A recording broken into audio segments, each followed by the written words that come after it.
Welcome back to Gagnan. Abandonment. Abandonment. UK ର pronunciation ହେଲା abandonment, abandonment, US ର pronunciation ହେଲା abandonment, abandonment, ଏହି ଶବ୍ଦଟିକୁ noun ରୂପେ ୟୁଜ୍ କରାଯାଇଥାଏ।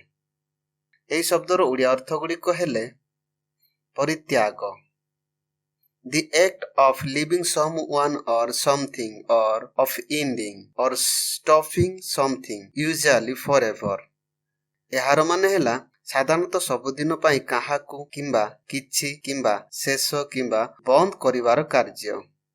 ନେକ୍ସଟ ଅର୍ଥ ହେଲା ଛାଡ଼ିବା, ତ୍ୟାଗ, the act of giving something up, କୌଣସି ବସ୍ତୁ କିମ୍ବା ପ୍ରାଣୀଙ୍କ ଠାରୁ ସମ୍ବନ୍ଧ ବିଚ୍ଛିନ୍ନ କରିବାର କ୍ରିୟା ବା ଭାବ।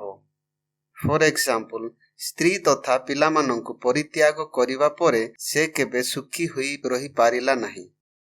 ପରିତ୍ୟକ୍ତ ଅବସ୍ଥା, ବର୍ଜନ, ଆଚରଣଗତ ଉଚ୍ଛୃଙ୍ଖଳତା, ଛାଡ଼ିବାର କ୍ରିୟା, ବର୍ଜନ କରିବାର କାର୍ଯ୍ୟ।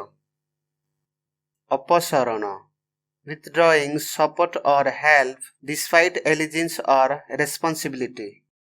ଏହାର ମାନେ ହେଲା କର୍ତ୍ତବ୍ୟ ବା ଉତ୍ତରଦାୟିତ୍ୱ ଛାଡ଼ି ପଳାଇ ଯିବାର ପ୍ରକ୍ରିୟା। ଫର ଏକ୍ସାମ୍ପଲ, ଅପସାରଣ ଭୀରୁତାର ସୂଚକ। ଏହି ଶବ୍ଦାର୍ଥ ଗୁଡ଼ିକ ମଧ୍ୟରୁ ପ୍ରଶାସନ କାର୍ଯ୍ୟଗୁଡ଼ିକ କ୍ଷେତ୍ରରେ ବ୍ୟବହାର କରାଯାଉଥିବା ଶବ୍ଦାବଳୀ ଗୁଡ଼ିକ ହେଲେ ପରିତ୍ୟାଗ, ଅସଂଯମ, ବର୍ଜନ। ଏହାକୁ ଭଲ ଭାବରେ ଜାଣିବା ପାଇଁ କେତୋଟି ଏକ୍ସାମ୍ପଲ ଗୁଡ଼ିକ ଦେଖିନେବା। The abandonment of the fort was done years ago।